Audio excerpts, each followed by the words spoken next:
Sorry, now I have to call Mrs. Cindy Rampersaud, which is the Senior Vice President of Pearson, a company which is, everybody knows in the world, a very important company in education. And we continue, and now this session will be shared also by Mrs. Cindy. Thank you very much. Very much. Good morning, everybody. It's a real privilege to be here today, and in particular, to talk on a subject that I'm passionate about, and we'll have a panel discussion afterwards to talk about TVET and the importance of technical and vocational education in supporting how we move forward as individuals, in communities, across governments. I want to do some context setting first, but also talk a little bit about us, Pearson. So at the heart of our mission is to help people make progress in their lives through education. We operate in about 70 countries around the globe. We work and support learning from early years all the way through to lifelong learning, an important and really relevant, aspect of learning is lifelong learning.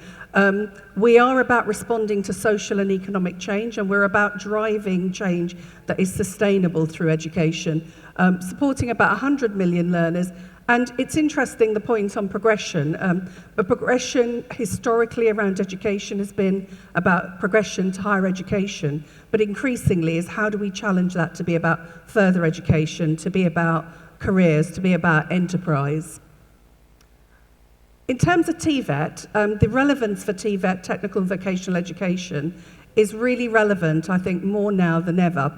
If you look at the global challenges that we're facing, we know that in the top 20 emerging economies around the globe, they are experiencing massive growth. 5 to 7% is not untypical when you compare it to the UK, where we've been bumping around 1.5 to 2, probably over the last 20 years.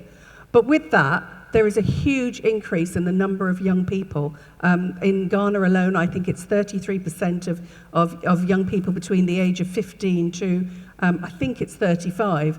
But we're also seeing huge amounts of unemployment, but also people who are unskilled with real challenges around literacy, particularly for adults. And their ability to enter the workplace or access education is pretty tough.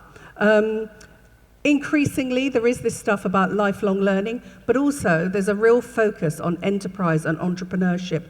I work internationally, and many markets that I go to talk about the need to actually embed TVET, but within TVET and learning is really creating this culture of enterprise and entrepreneurship. Many countries, like many of you in this room, at the heart of what you're doing around education, there's a significant link to your industrial strategy, as we have in the UK as well. And there's a real focus on emerging industries, which are generally impacted by technology. So we know, AI in automotives is one that is continually growing. When we look at this whole area of TVET, and skills and the world changing. We had a speaker on earlier talking about technology. I spent about 20 years of my early career in the film and music industry. And I would say the film and music industry is unrecognizable now to what it was 20 years ago.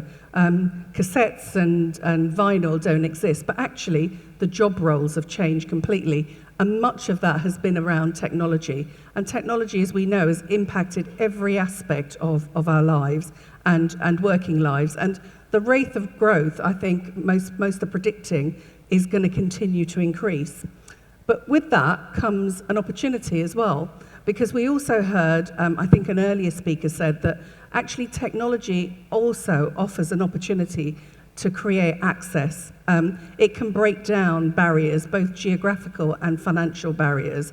And I love to give the example of maybe a child in a school in this city wanting to learn about the pyramids, maybe not going to the pyramids, but using virtual reality and augmented reality to really enhance their learning and learn about, the engineering and the design and the history of those magnificent monuments.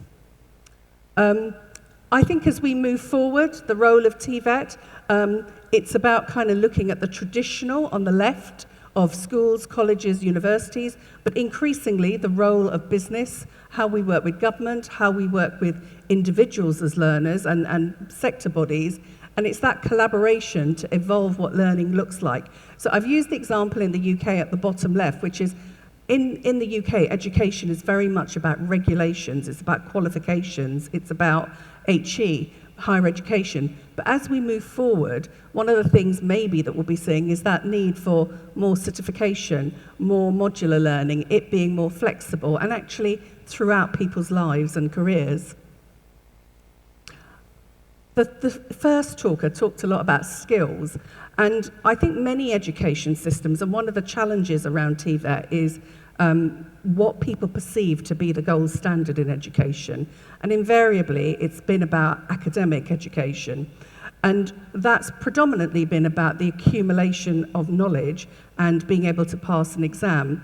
As we move forward in a world that is changing the way businesses operate, changing technology, we heard that the needs to have these skills will be increasingly important. So equipping young people with creativity skills, with teamwork, with digital skills, with empathy, cultural awareness. The previous talker talked about thinking, looking at global and local and actually having that real insight into what needs to happen. Lifelong learning. We've been doing quite a bit of work with many countries around Africa, but also in Europe and other places. And one of the themes that keeps coming up is the need for lifelong learning. As people live longer, but also people who aren't accessing the workplace at the moment or the education system at the moment, how do we develop a system that is about skills and is about vocation and actually is supporting people to access that throughout their learning? And it's about quality and standards, because I always use the example that you could now learn anything on the web. You could you could learn to do flower arranging, you could learn to do hair braiding, you could learn to fix a plug. Actually, what's really important is trusting the learning that you're receiving and making sure the source is right, and actually potentially that you've got a certificate or a badge to recognize your learning. And so I think lifelong learning is going to increasingly be crucial, but actually putting an infrastructure into the system that gives some assurance about lifelong learning and what it means for the individual, I think will also be important. We did a survey recently at Pearson. We did a global learning survey where we spoke to over 10,000 learners around the globe. And we wanted to find out from them, as young people, what they were looking for in learning. Because I think one of the things that we tend to do, and one of our experiences, is we tend to sometimes design from our own experiences. But actually, if the world is changing, that engagement with employers, that engagement with governments, employers, policymakers working together, and also understanding what learners are looking for becomes even more crucial.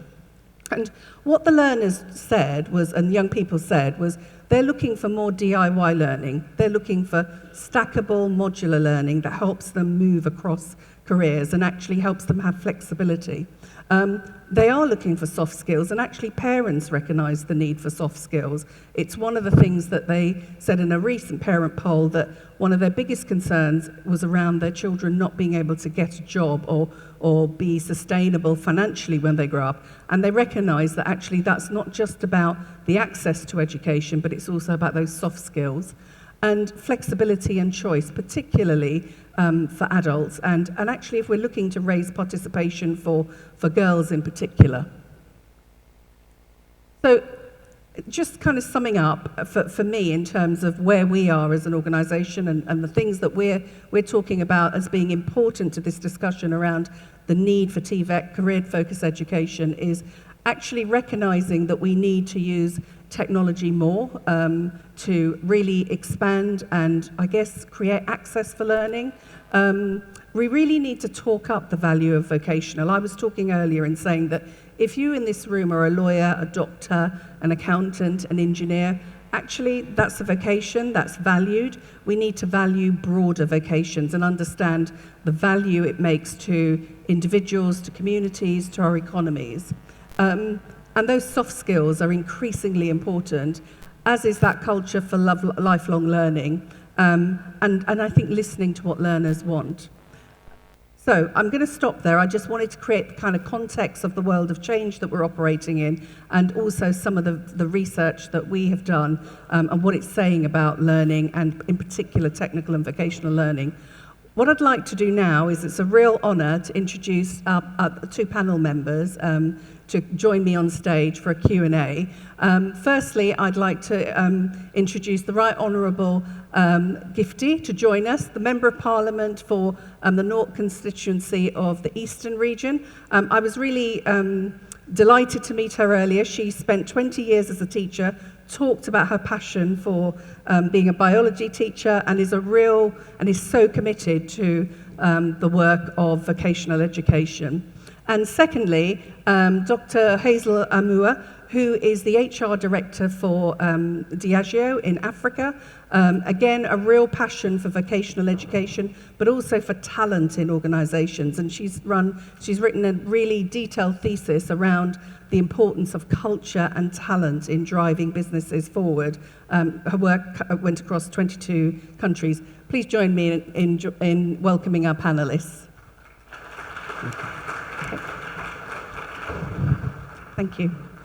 So I'd like to start, actually, Your Honour, by asking you to really just share your thoughts for 5 minutes or so on what you see the role of technical and vocational education being to supporting your education agenda, but also in supporting the growth ambitions of Ghana. I mean, 5% GDP and growing. What's your thoughts on TVET? Thank you very much for the opportunity to be here. Ghana as a country led by our president says, and I quote, "The only way to reduce youth unemployment and eradicate poverty is through technical and vocational education and training." For that reason, the country had gone through, or it's still going through, massive transformation in technical vocational education and training. As of now, the country has 19 ministries, having one TVET institution or the other, and we are realigning all of them. To facilitate this and to legalize this realignment, we have a bill in Parliament to ensure that all these TVET institutions under the various ministries, where their core mandate is not education, and for that reason they don't have enough budgetary allocation and the technical know-how, they all come under Ministry of Education to place emphasis on training. Also, we have developed, and we're still developing, the curriculum for TVET, and we emphasizing the competency-based training. When I talk of competency-based training, or CBT, we're talking about the kind of training that any individual can go in there, deciding your capability, your passion, and your interests. Not the formal system where if you want to do building and construction, you do everything.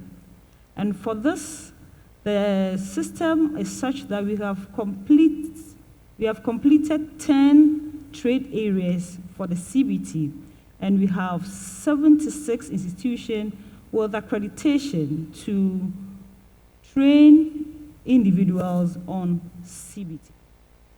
Again, to ensure that we tackling this new area, which is also expensive, government is spending so much to ensure that our TVET institutions are refurbished and also retooled to make sure that there are modern equipment and the environments are friendly to ensure that those who have the passion could be there without any limitation, to make the environment very friendly.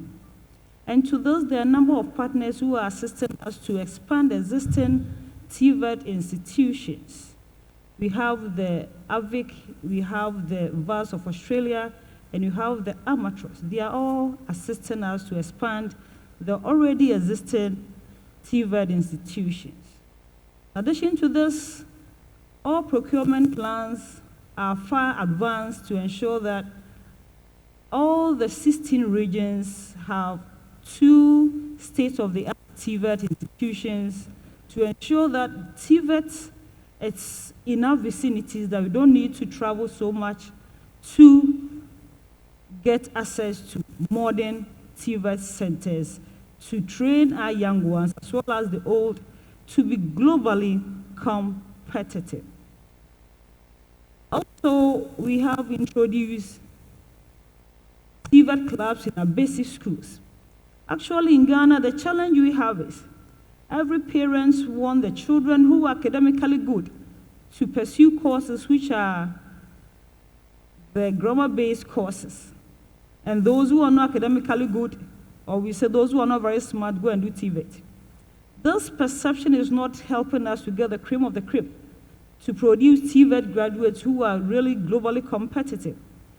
So we are, through advocacy and also educating parents as well as teachers and the people themselves to see TVET as an area where when you spend your time and develop the passion, you're going to be self-sufficient. You're not going to rely on anybody for whatever skills or whatever employment you need. And the whole world is moving towards competitiveness and TVET. As we're doing this through our government flagship program you call the Free SHS, where all second cycle institutions are benefiting from government scholarship. We're not using only the secondary school, but all the second cycle institutions offering TVET, and they are under Ministry of Education, are also benefiting from this. And on this, I'm glad to say that in 2017, the students who graduated in that technical vocational schools were about 17,000. In 2018, about 22,000. And now we're expecting about 25,000 to graduate from a second cycle TVET institution. It means the advocacy is working. The expansion that we are doing is also yielding some dividend, even though quite premature. And the government is ready to invest more and more. Last year, the country couldn't offer admission to all students who completed the JHS who wanted to enter one TVET institution or the other. It means there's a need for expansion.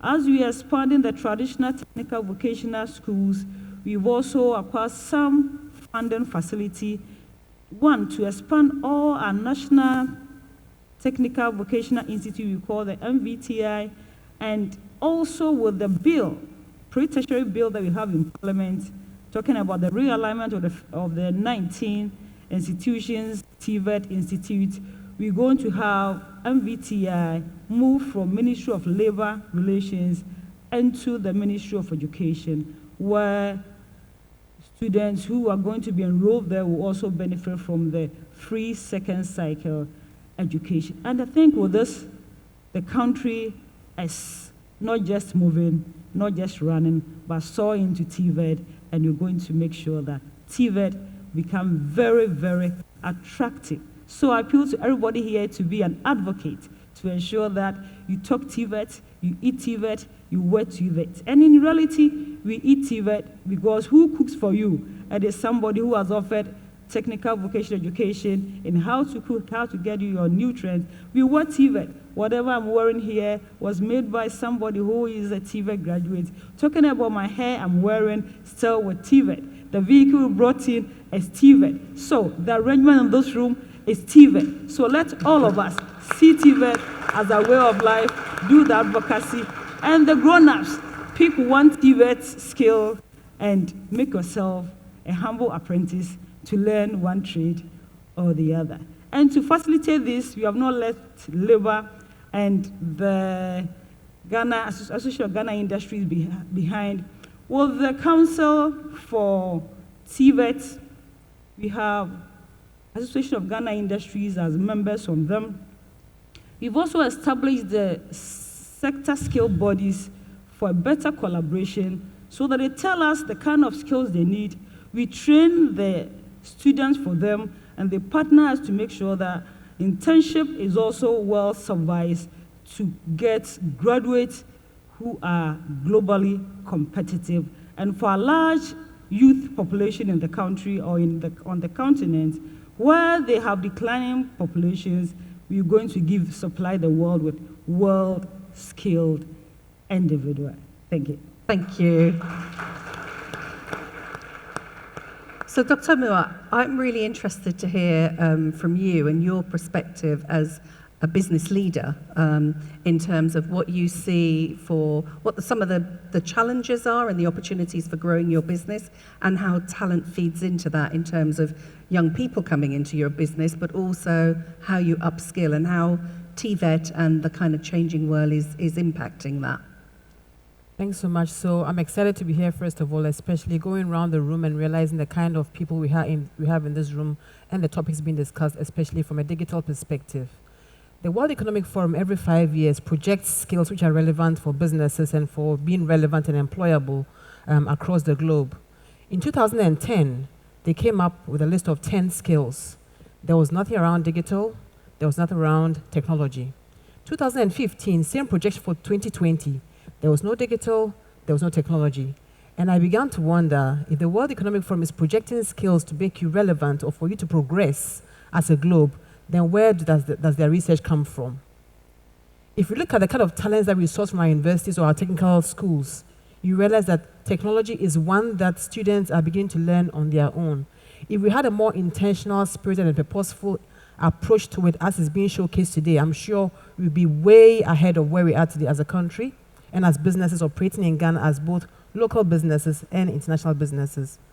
Whenever we hire talent in our business, we take time to induct them into the platforms we use to run a business.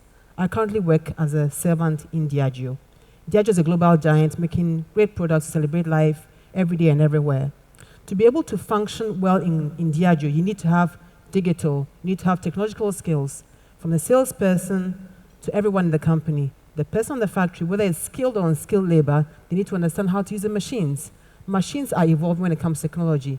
If you don't upskill your unskilled labor to understand how to operate a highly advanced technological machine, how do you even ensure safety in your factories?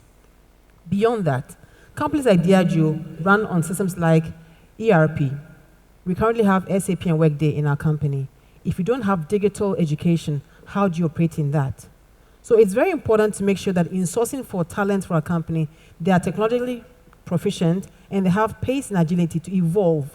Technology has evolved to a large extent since it started in our country and it started on the global framework.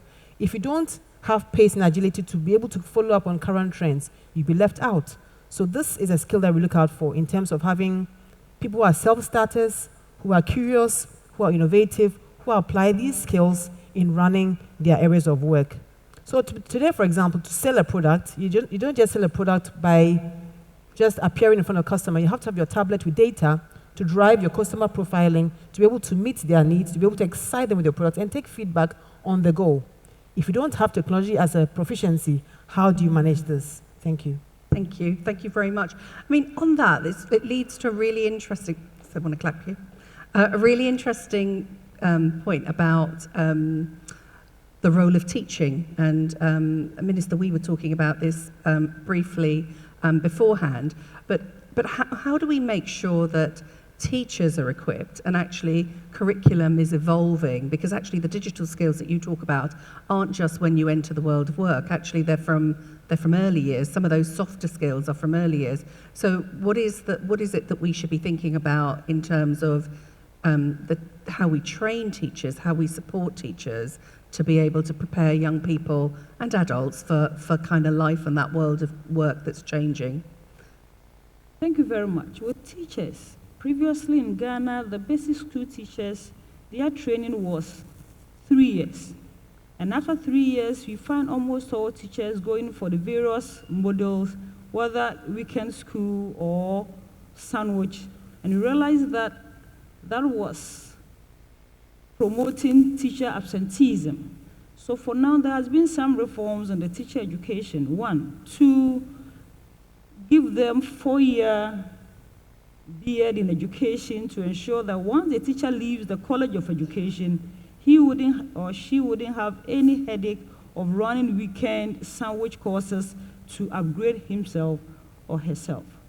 Again, hitherto, all our training colleges, most of them we all doing everything, but then when you get to the school, then the head teacher will look at your face. Because you're a young man or a young woman, I think you can teach this skills or the other.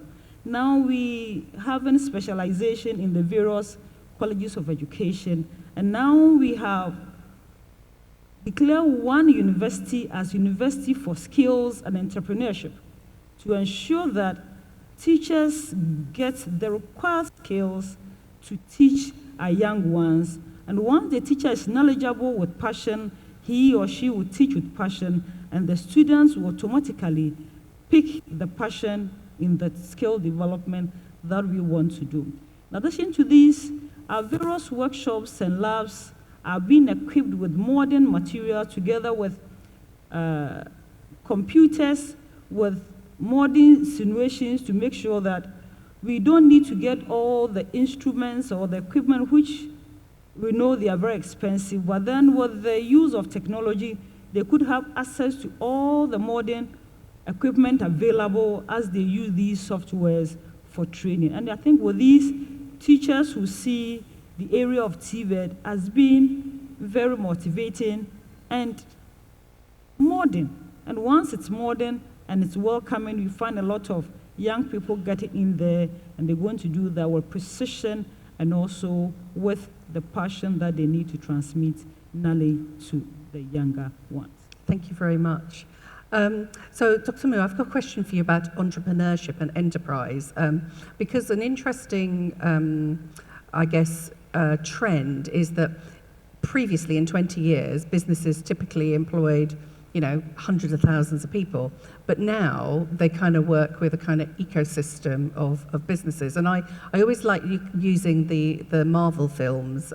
If you look at the credits, it goes on for about 15, 20 minutes, tens of thousands of people have worked on that, but they haven't all worked for the Marvel studio. They're all over the world. So in a business like yours, what's the importance of having a culture of enterprise and entrepreneurship, not just within your organization, but also in the partners that you're working with, and the need for the education system to encourage that? Brilliant question, and my thoughts around that are really around our current program around local raw material sourcing, which we use to produce our lagers and our stouts. So we use sorghum and we use maize and anything that's carbohydrate based to really drive our products.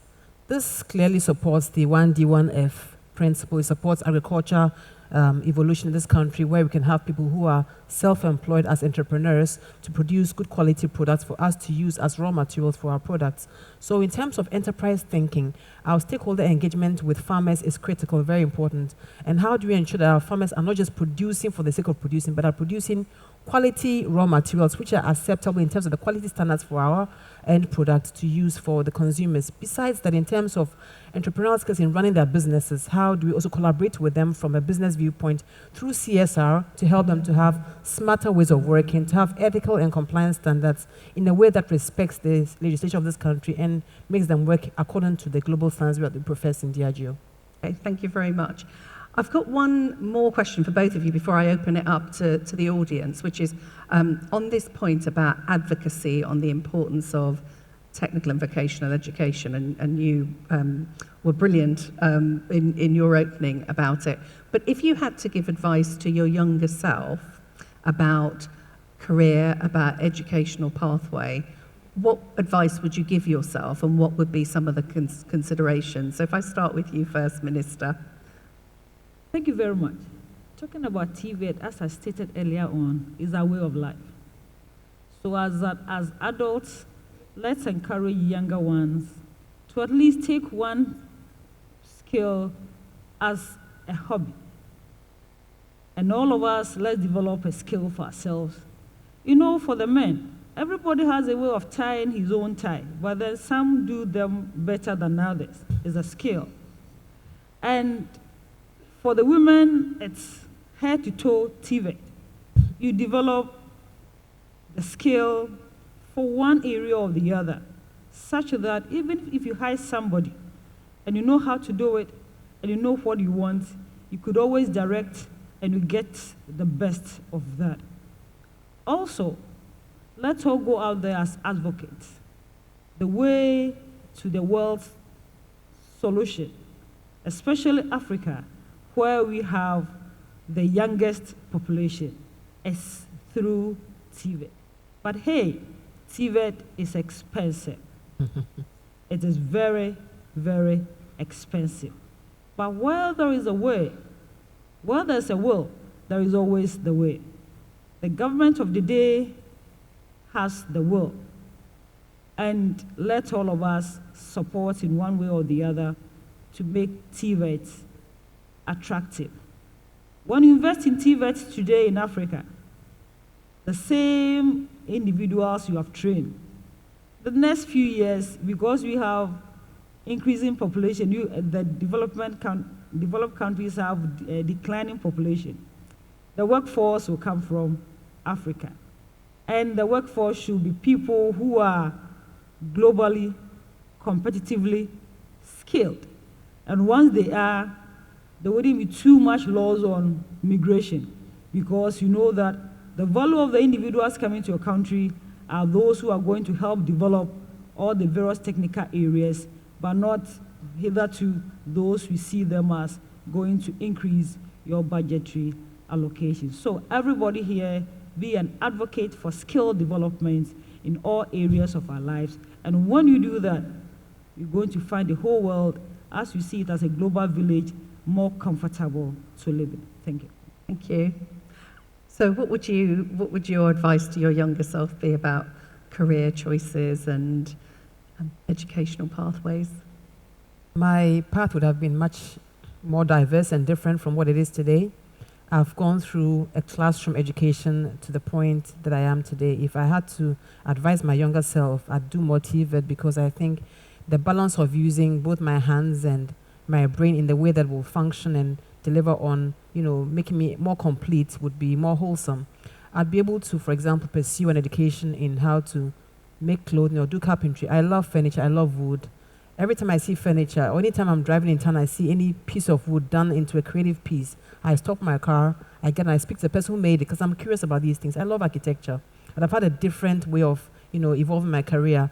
Besides that also, I've encouraged more people in my community as a woman to help them to be able to have more TVET and be more diverse in their approach to life in ways that makes them both entrepreneurs and add more service and value to the community and the country as a whole. And that's actually an important point you make, actually, which is the role of vocational education in really widening participation for girls, but also we talked earlier about adults and high levels or low levels of literacy rates and how you help them to kind of re-engage with the world of work and education. So it's great to hear that. So I don't know how long we have, but I think it would be great to open it up to the floor and just take any questions, if there are any questions. So is there a mic? Sorry, I think there's a few people. This gentleman.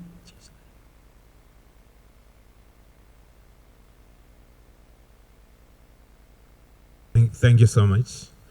My name is Leopold Mawofa. I'm from Zimbabwe, from the Ministry of Higher and Tertiary Education, Science and Technology Development. Mine is just a compliment of all the presenters of what we've had up to this time. And that on the other side also, I am a pastor, and I was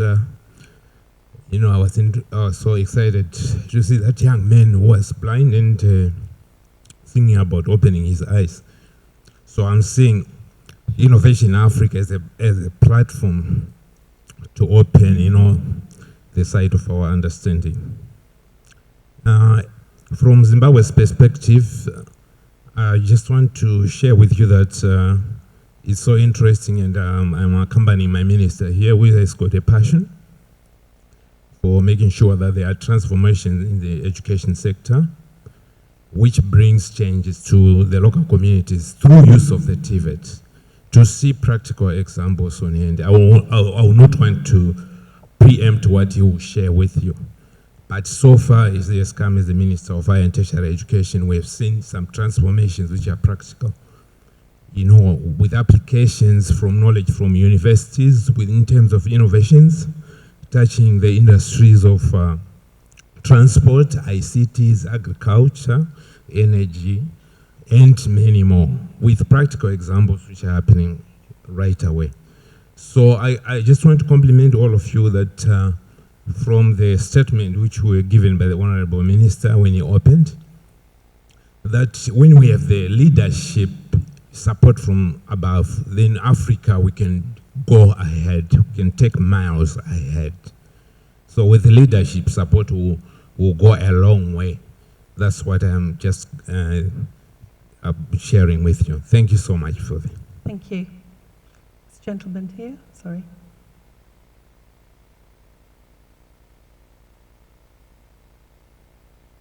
Yes, thank you very much. My name is Coach Gideon Twum. I am the Director General for TVET in Southern Sudan, the youngest nation in the world, about 8 years old. I really applaud what you have said, you the beautiful lady, TVET. You know, it is the 21st century since the scientists are sending rockets to the moon, or some other possibilities. But TVET in our country is in it.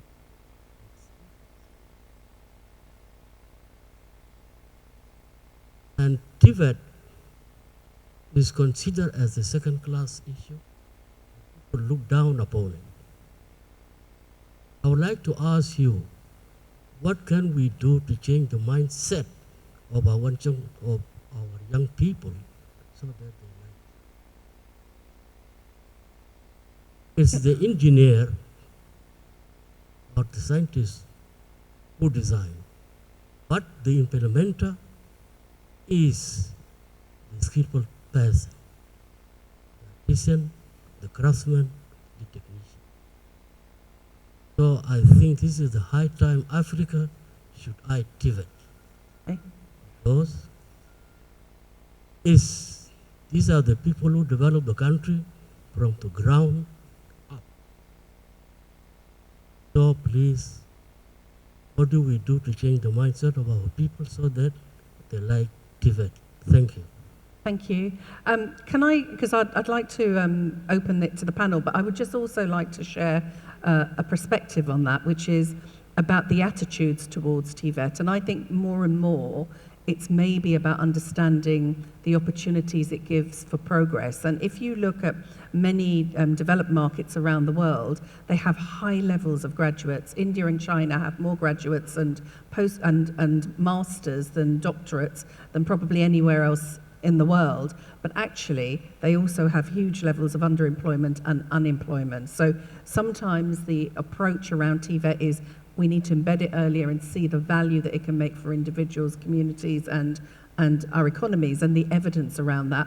But also it's about how we embed it with traditional learning. So it's not just about the knowledge, it's about the application of the knowledge. So I think we need to do more work, and I'd be really, we've been doing some research which I'd love to share, but I'd be really interested in your perspective about this prejudice or attitude towards it. Okay, it's fine. Well, attitudes have lived with us for years. So we can't use just 1 year to squash that. But when you have the leadership commitment, everybody will talk about TVET, and not just about talking about TVET. People have to see actual investment and capacity building in areas of TVET. And TVET cannot also function in a vacuum.